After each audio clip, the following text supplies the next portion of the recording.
बंदी छोड़ सतगुरु रामपाल जी परमेश्वर जी की जय हो।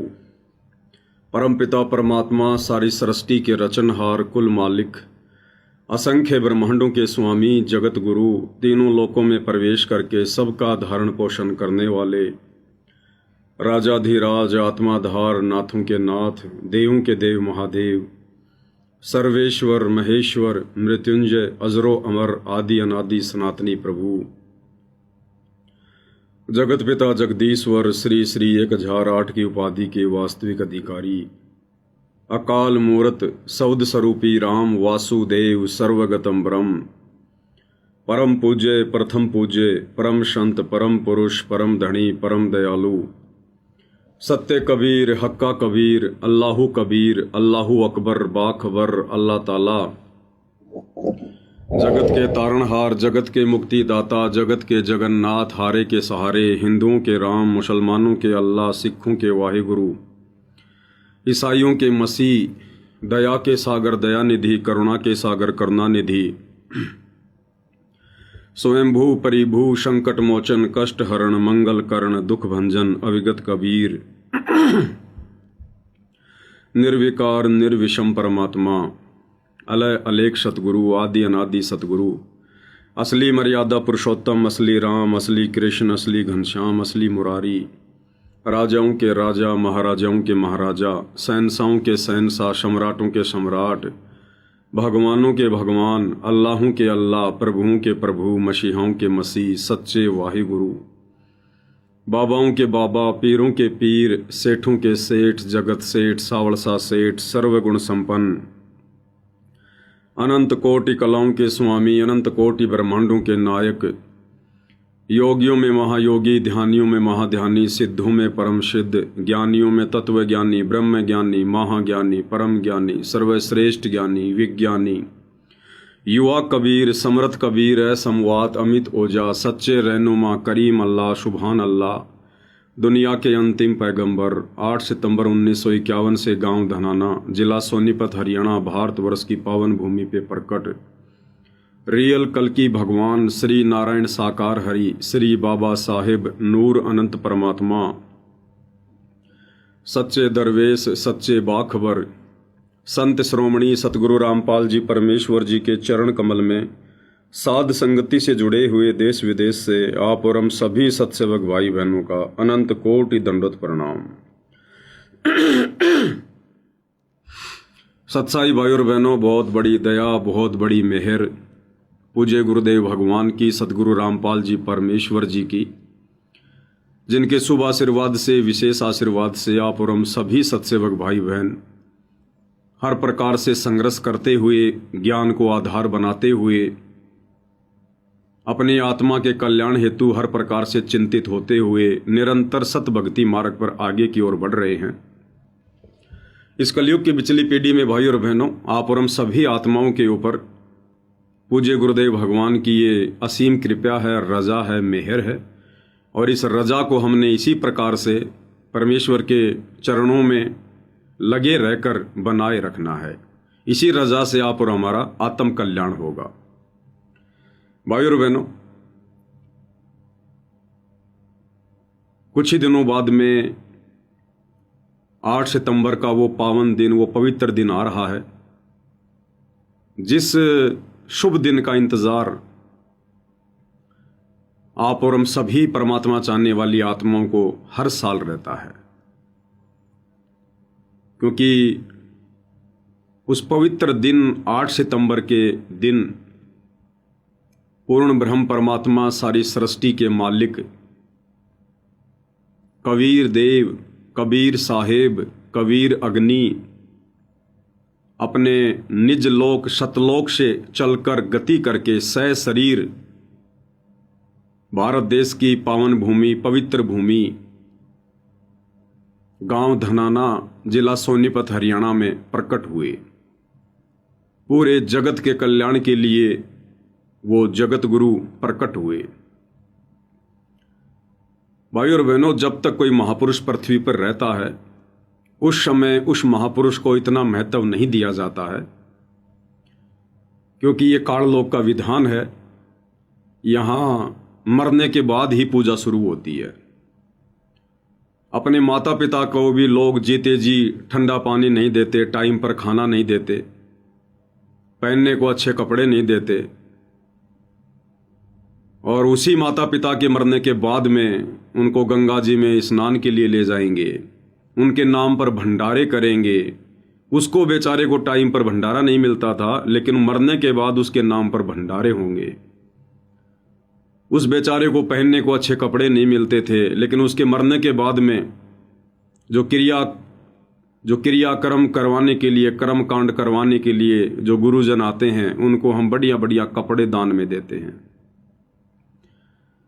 जीते जी कभी उन्हें प्यार प्रेम से नहीं बोलते, और मरने के बाद उनकी बढ़िया सी फोटो निकलवा कर, शीशे में जड़वा कर, उस पर हार चढ़ाकर और घर में रखेंगे।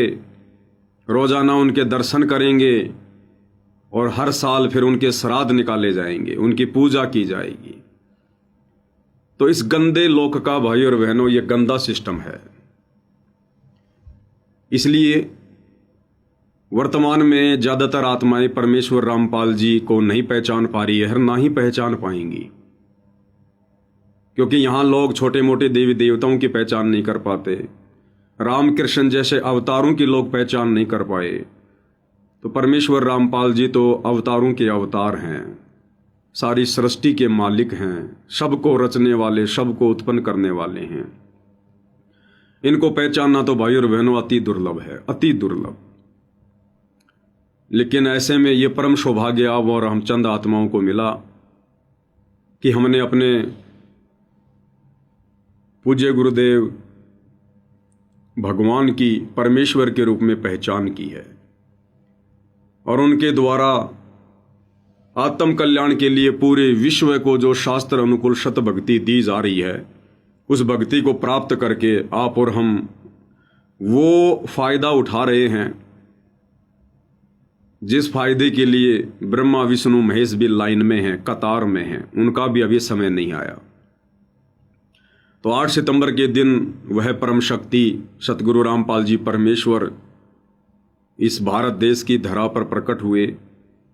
तो वो दिन पूरे विश्व के लिए, पूरे विश्व की मानव जाति के लिए एक पवित्र दिन है, और आने वाले समय में इस दिन को पूरी दुनिया मनाया करेगी, बड़ी धूमधाम से मनाया करेगी, बड़े हर्षोल्लास के साथ मनाया करेगी। और इस दिन को मनाने की जो प्रेरणा है वो भी भाई और बहनों साध संगति से ही शुरू हुई है। सबसे पहले 2018 से ये 8 सितंबर का पवित्र दिन सतगुरु प्रकट दिवस के नाम से सर्वप्रथम सत्सेवक भाई बहनों ने मनाना शुरू किया। उसके अगले साल सतलोक आश्रम मैनेजमेंट हरियाणा वालों ने भी 8 सितंबर का दिन मनाना शुरू कर दिया, लेकिन गुरुदेव का जन्मदिन मानकर 8 सितंबर को मनाना तो शुरू किया आश्रम वालों ने, लेकिन गुरुदेव का जन्मदिन मानकर। एक और बहुत बड़ी गलती कर बैठे ये लोग, स्वयंभू परमेश्वर का जन्मदिन मनाना शुरू कर दिया इन्होंने। तो भाई और बहनों, ये दुनिया समझे ना समझे, हमारे खुद के भाई बहन समझे ना समझे, लेकिन जिनकी समझ में आ गई उन्होंने फिर आगे की ओर बढ़ना होता है। तो 8 सितंबर के दिन सभी भगत भाई बहन जो साध संगति से जुड़े हुए हैं, देश विदेश में हैं, सभी भाई बहन अपने अपने घर पर ही प्रतिदिन की तरह परमपिता परमेश्वर सतगुरु रामपाल जी भगवान को गीता जी अध्याय 3 श्लोक 13 के अनुसार भोग लगाएं, और बड़ी भोग की आरती के साथ में पूरा परिवार मिलकर, यदि सभी उपदेशी हैं तो, नहीं उपदेशी हैं तो भी भाई और बहनों आप कोशिश करो, प्रयास करो, चाहे आपका परिवार में कितना ही संघर्ष क्यों ना है, कितना ही विरोध क्यों ना है, क्योंकि ये जो विरोध है, जो संघर्ष है, ये एक बुखार की तरह है। और परमात्मा कहते हैं यदि बुखार को ठीक करना है, राहत प्राप्त करनी है, तो कड़वी दवा खानी पड़ेगी, कुनीन खानी पड़ेगी। तो चाहे आपका कितना ही विरोध क्यों ना है, ये विरोध तो भाई और बहनों अंतिम श्वास तक रहेगा, चलता रहेगा। ये काल का लोक है, यहाँ पूर्णतया शांति नहीं हो सकती, सभी लोग एक मत में नहीं आ सकते हैं, क्योंकि ये ज्योति निरंजन का लोक है। यहां पर समानता कभी नहीं हो सकती, यहां पर तो हर वस्तु में विषमता है, विषमता। तो 8 सितंबर के दिन सभी भाई बहनों ने कोशिश करनी है अपने अपने घर पर परमपिता परमेश्वर कबीर साहिब सतगुरु रामपाल जी भगवान का प्रकट दिवस मनाना है। और इस दिन हमने कोई भी आडंबर, पाखंड या मनमाना आचरण भूल कर भी नहीं करना है। जिस प्रकार जगत में होता है, जगत में किसी देवी देवता की जयंती होती है या अन्य कोई प्रोग्राम होता है तो किस प्रकार से लोग तड़क भड़क वाले कपड़े पहनेंगे, गाने बजाने का इंतजाम करेंगे, दुनिया भर का डेकोरेशन कर देंगे। तो ये सब कुछ हमने नहीं करना है। परमेश्वर रामपाल जी का मार्ग सहज मार्ग है, आत्मा से परमात्मा का संबंध है। परमेश्वर हमें अंदर से देखते हैं, परमेश्वर हमारे भाव देखते हैं, हमारी श्रद्धा देखते हैं, हमारा समर्पण और लगन देखते हैं। तो जिनके घरों में संघर्ष है उनको भी चाहिए कि वो परमेश्वर जी को अवश्य भोग लगाएं। संघर्ष अपनी जगह है और भक्ति अपनी जगह है। हमने संघर्ष में ही भक्ति करनी है और जो आत्मा संघर्ष में भक्ति करेगी वही एक दिन सफल होगी। तो जैसा भी आपके घर में परमात्मा ने आपके संस्कारवश या वर्तमान में आप जैसी भी मर्यादा में रह के भक्ति कर रहे हैं, परमात्मा ने जैसी भी आपकी व्यवस्था की हुई है उस आधार से आप परमेश्वर को भोग लगाएं। जरूरी नहीं है कि आप जी 20 प्रकार की मिठाई बनाओ, 36 प्रकार के पकवान बनाओ। दोनों ही बातें हैं भाई और बहनों। परमात्मा भोग की आरती के समय 36 प्रकार के व्यंजनों का जिक्र करते हुए फिर लास्ट में कहते हैं, एता भोग बुगावे कोई और परमात्म को चढ़े रसोई। कि इतने प्रकार के भोग जो उसमें नाम लिखे हैं, दही बड़े, लाड़ कचौरी, खीर खुरमे, बहुत सारी चीजें। एता भोग बुगावे कोई परमात्म का चढ़े रसोई, यानी इतने प्रकार के भोग जब हम लगाएंगे तो समझो उस परमात्मा को रसोई चढ़ गई है, यानी परमेश्वर को भोग लग गया है। ये भाई और बहनों उनके लिए हैं जिनकी व्यवस्था बहुत अच्छी है, जो ऐसा कर सकते हैं तो कीजिए। आप अकेले नहीं कर सकते तो 10 भाई मिलकर कीजिए, कोई दिक्कत नहीं, कोई प्रॉब्लम नहीं। यदि आप ऐसा कर सकते हैं उस 8 सितंबर के दिन इतने प्रकार के व्यंजनों का यदि आप अपने गुरुदेव भगवान को भोग लगा सकते हैं तो लगाइए, ये विधान है।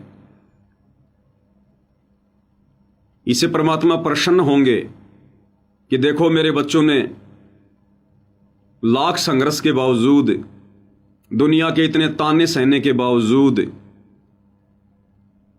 और गुरु रूप में आए हुए अपने परमेश्वर को पहचान लिया है और ये जान लिया है कि भोग तो भगवान को लगता है, भोग देवताओं को नहीं लगता, भोग जो मर चुके हैं उन पूर्वजों को नहीं लगता, भोग इंसान को नहीं लगता।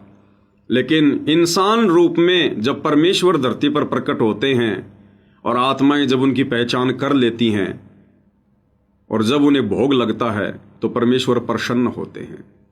और इस पृथ्वी पर, इस संसार में, इस सृष्टि में परमेश्वर रामपाल जी के अलावा कोई अन्य शक्ति, महाशक्ति, देव, महादेव, ब्रह्मा, विष्णु, महेश कोई भी भोग लगवाने के अधिकारी नहीं है। ये बातें भाई और बहनों केवल परमेश्वर रामपाल जी की शरण में आ चुकी आत्माओं को ही समझ में आएगी, बाकी लोगों को समझ में नहीं आएगी। तो बाकी लोगों के कमेंट्स के ऊपर बिल्कुल भी ध्यान ना दें और ना ही आप उनका रिप्लाई करें, क्योंकि जो व्यक्ति परमेश्वर के सत्संग सुनकर नहीं समझ सकता वो हमारे कमेंट से कभी नहीं समझेगा। इससे हमारे समय से और समय बर्बाद होगा। और दूसरी तरफ भाई और बहनों परमात्मा कहते हैं, साधु भूखा भाव का, धन का भूखा नाई, जो कोई धन का भूखा साधु भी नाई। जिन भाई बहनों की आर्थिक स्थिति अभी ठीक नहीं है और आर्थिक स्थिति ठीक होती है परमेश्वर की मर्यादा में रहकर भक्ति करने से, अपनी चूक चाकरी समाप्त करने से, अपने भाव परमात्मा में प्रकट करने से, फिर परमेश्वर धीरे धीरे उस आत्मा पर भी दया करते हैं। लेकिन अभी नहीं हो रही है, आप भक्ति पर भी लगे हैं, आप प्रयास भी कर रहे हैं, तो थोड़ा समय अवश्य लगेगा, लेकिन परमात्मा अन्य बच्चों की तरह आप जी के ऊपर भी दया बख्शेंगे। तो फिलहाल जिनकी ऐसी अच्छी आर्थिक स्थिति नहीं है, जो 8 सितंबर के दिन परमेश्वर को तरह तरह के व्यंजनों का भोग नहीं लगा सकते हैं, तो वो ये ना समझे कि भाई हम अगर परमेश्वर को प्रतिदिन जो रोटी सब्जी का भोग लगा रहे हैं, या एक आध कोई हमने मिठाई बना दी, कोई लड्डू वगैरह उसका भोग लगा रहे हैं, तो गुरुदेव भगवान इससे प्रसन्न नहीं होंगे। ऐसा कुछ नहीं है भाई और बहनों, बिल्कुल भी नहीं है। मन में भी नहीं लेकर आना, मन में भी। हम जब परमेश्वर को भोग लगाते हैं तो उसमें एक शब्द आता है, आज लग्या साहिब को भोग दीन के टुकड़े पानी का। उसमें प्रथम चौपाई में परमेश्वर क्या कहते हैं? व्यंजन 36 ये नहीं चावे, व्यंजन 36 ये नहीं चावे, जो मिल जावे रुचि रुचि पावे, जो मिल जावे रुचि रुचि पावे, भाव ले देख प्राणी का, कोई जगह पुरबला भाग सफल हुआ दिन जिंदगानी का। व्यंजन 36 ये ना चावे। इस परमपिता परमेश्वर सतगुरु रामपाल जी भगवान को 36 प्रकार के व्यंजनों की कोई आवश्यकता नहीं है। अरे ये तो दुनिया को देते हैं, ये तो दाता हैं, दाता एक राम भिखारी सारी दुनिया। आज ये दुनिया और ये देवी देवता जो 56 प्रकार के, 36 प्रकार के, 3600 प्रकार के व्यंजन खा रहे हैं, भोग रहे हैं, उनको कौन दे रहा है? यही कबीर परमेश्वर सतगुरु रामपाल जी, जो तीनों लोकों में प्रवेश करके सबका धारण पोषण करते हैं। ये देवता लोग जिस कामधेनु के पास जाकर जो भी व्यंजन मांगते हैं उपलब्ध हो जाता है। वो कामधेनु गाय देवताओं को किसने दे रखी है? इसी कबीर परमेश्वर सतगुरु रामपाल जी भगवान ने। तो ये परमेश्वर हमारे द्वारा बनाकर खिलाए गए 56 या 36 प्रकार के व्यंजनों के भूखे नहीं हैं, लेकिन ये तो भाव देखते हैं, भाव। ये भोग की प्रक्रिया परमेश्वर ने 2 प्रकार से शुरू करवाई, 2 कारणों से। सबसे पहला कारण तो ये कि परमेश्वर को यदि भोग लगाकर अन्न खाते हैं तो गीता अध्याय 3 श्लोक 13 के अनुसार विधान पूरा हो जाता है कि परमेश्वर को भोग लगाए बिना जो व्यक्ति अन्न खाते हैं वो समझो पाप खा रहे हैं, पाप। उनका भार नहीं उतरेगा कभी भी। अन्न को उपजाने में, अन्न को पैदा करने में अरबों खरबों जीवों की हत्या हो जाती है। वो पाप उन लोगों के ऊपर चढ़ता ही है जो लोग इस कबीर परमात्मा को ना पहचान कर, उन्हें भोग ना लगाकर जो खाना खा रहे हैं, उनके ऊपर वो पाप चढ़ेगा ही चढ़ेगा। और जिन आत्माओं को परमात्मा की पहचान हो गई, परमेश्वर की पहचान हो गई, जिनकी दिव्य दृष्टि खोल दी है, भगवान ने अपनी पहचान करवा दी है, वो यदि गुरु रूप में आए हुए कबीर परमेश्वर सतगुरु रामपाल जी को भोग लगाते हैं, उसके बाद अन्न ग्रहण करते हैं, तो वो पाप कर्म फिर हम भक्तों के नहीं लगते। वो प्रसाद बन जाता हमारे लिए, सारे अवगुण परमात्मा हर लेते हैं। तो पहला कारण तो ये। और दूसरा कारण भोग लगवाने का, जब गुरु रूप में परमात्मा धरती पर प्रकट होते हैं तो परमेश्वर ये चेक करते हैं कि यदि इन आत्माओं ने इनके जैसा दिखाई देने वाला एक साधारण सा मनुष्य रूप में आया हुआ वो परमात्मा, वो जगत गुरु, जगत पिता, यदि उसको पहचान लिया होगा, उनसे उपदेश लेकर, उनसे नाम लेकर, उनकी शरण में आकर, तो ये आत्माएं फिर अपने गुरु को परमात्मा मानकर भोग लगाएंगी। और जिन जिन आत्माओं ने ज्ञान को आधार बनाकर, गुरु को परमात्मा बनाकर, यदि गुरु रूप में आए हुए कबीर परमेश्वर जी को घर घर में भोग लगाना शुरू कर दिया, तो परमात्मा ये कन्फर्म कर देते हैं कि हाँ, इस आत्मा ने गुरु को ही परमात्मा मान लिया है। तो उस आत्मा की लगभग मोक्ष वाली टिकट पक्की हो जाती है। अकेला भोग लगाने से नहीं, भोग तो एक प्रक्रिया है। भोग लगा रहे हैं और बाकी नियम मर्यादा में रह नहीं रहे तो कोई टिकट पक्की नहीं होगी। तो ये 2 कारण है भाई और बहनों, जिस कारण से परमेश्वर ने भोग लगाने की प्रक्रिया शुरू करवाई। तो भले आपकी जैसी भी आर्थिक स्थिति है, यदि आप रोजाना या 8 सितंबर के दिन यदि आप गुरुदेव भगवान को चटनी और चपाती का भोग लगा रहे हैं और एक तरफ दूसरा भगत जो 56 प्रकार के, 36 प्रकार के व्यंजनों का भोग लगा रहा है, परमेश्वर दोनों को समान रूप से आशीर्वाद देते हैं, दोनों को समान रूप से प्यार जो है वो प्रेम देते हैं। माता पिता अपने बच्चों में कोई भेदभाव नहीं करते किसी प्रकार का। सांसारिक माता पिता तो फिर भी कर दें हल्का फुल्का, लेकिन ये तो हमारे परम पिता हैं, आत्मा के पिता हैं, पति परमेश्वर हैं। इनके मन में तो रत्ती भर भी कोई अंतर अपने गरीब भगत में या अमीर भगत में बिल्कुल भी नहीं होता है भाई और बहनों। बस हमने अपनी श्रद्धा बनाए रखनी है, अपनी नीयत को हमने सही तरीके से रखना है, फिर परमेश्वर का आशीर्वाद सबके लिए समान रूप से है। और ना हम आत्माओं ने ऐसा सोचना है कि मैं तो परमेश्वर के लिए कुछ कर नहीं पाया, बिल्कुल नहीं सोचना। यदि हम उनके द्वारा बताई गई मर्यादाओं में रहकर भक्ति करके अपना जीवन सफलता की ओर ले जा रहे हैं, तो हमने उस परमात्मा के लिए भी सब कुछ कर दिया और अपने खुद के लिए भी सब कुछ कर दिया। ये भोग लगाना, आरती उतारना, चरण सेवा करना, सतगुरु की महिमा करना, ये तो भाई और बहनों भक्ति के एक्स्ट्रा पार्ट हैं। और अधिक भक्ति धन इकट्ठा करने के लिए, परमेश्वर को विश्वास दिलाने के लिए, उनके चरणों में जगह बनाने के लिए। बाकी मुक्ति हमारी मर्यादित भक्ति से होगी। तो 8 सितंबर के दिन विशेषकर भगत भाई बहनों ने कहीं भी कोई साथ संगति नहीं रखनी है। देखो, दास तो केवल विनती कर सकता है, प्रार्थना कर सकता है, जबरदस्ती किसी पे नहीं है। जिसने मनमाना आचरण करना होगा वो करेगा भाई, उसको हम ना रोक सकते ना कुछ कह सकते हैं। दास तो केवल विनती कर सकता है कि 8 सितंबर के दिन घर घर में परमेश्वर को भोग लगाओ, घर घर में चाहे 2 शब्द गाओ, परमात्मा की महिमा करो। हाँ, भोग लगने के बाद किसी भगत भाई के पास आना चाहते हो, जाना चाहते हो तो मिल लो, उसमें कोई दिक्कत नहीं है। और यदि कोई ऐसा भगत है जिसको बहुत ज्यादा मजबूरी है, वो घर पर भोग नहीं लगा सकता, तो ऐसा भगत संपर्क करके अपने आसपास के भगत भाई के पास में जा सकता है उसके घर पर परमात्मा को भोग लगाने के लिए, उसमें कोई दिक्कत नहीं है। बाकी बातें भाई और बहनों आप सब जानते हो, भोग जो है किसको देना है, किसको नहीं देना है, क्या करना है, क्या नहीं करना है, आप सब जानते हो अच्छे प्रकार से। और 8 सितंबर के दिन हमने स्पेशल वर्तमान 2025 में दास ये वीडियो बना रहा है। हमने किसी भी सतलोक आश्रम की तरफ रू भी नहीं करनी है, क्योंकि वहाँ पर 8 सितंबर के दिन जो अवतरण दिवस मनाया जा रहा है परमेश्वर रामपाल जी का, वो लोग केवल एक ढोंग करते हैं, एक पाखंड करते हैं, दिखावा कर रहे हैं।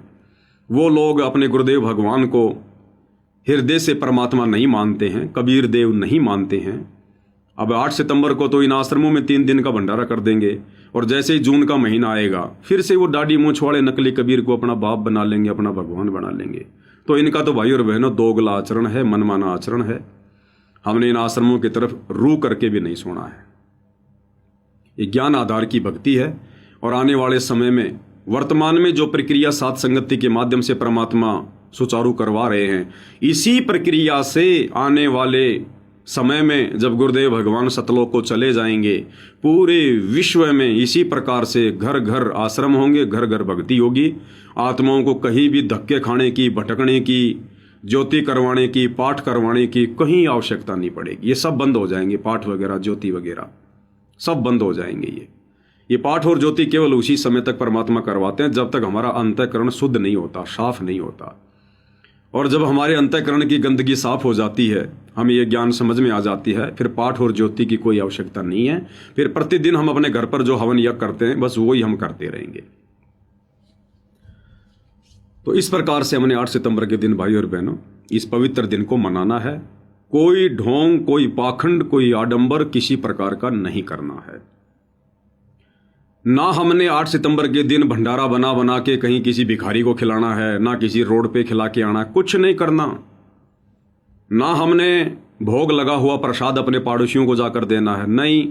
हाँ, यदि आपका पड़ोसी आपके घर पर आया हुआ है तो भाई वो हाथ मुंह धो के परमात्मा की भोग की आरती में शामिल भी हो सकता है, और आप उसको प्रसाद भी दीजिए, उसको भंडारा भी दीजिए, कोई दिक्कत नहीं है।